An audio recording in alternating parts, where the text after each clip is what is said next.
মামা ওই সামনে যাব। ওঠে না পা, একটু সামনে চলেন। ওয়াও কি সুন্দর লাইট। সুন্দর লাইট।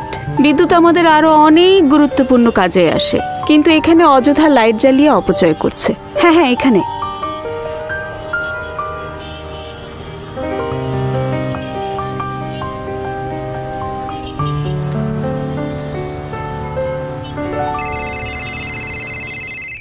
হ্যাঁ বাবা।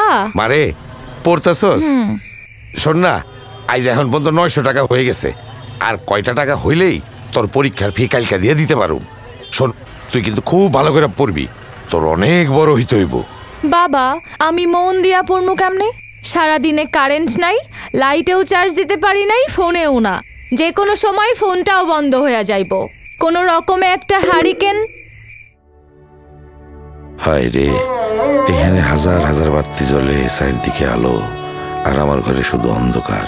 এর একটা বাতি যদি আমার ঘরে থাকতো, মায়াটা ঠিক মতো পড়ালেখা করতে পারতো। অতিরিক্ত আলোকসজ্জা পরিহার করে, বিদ্যুতের অপচয় রোধ করে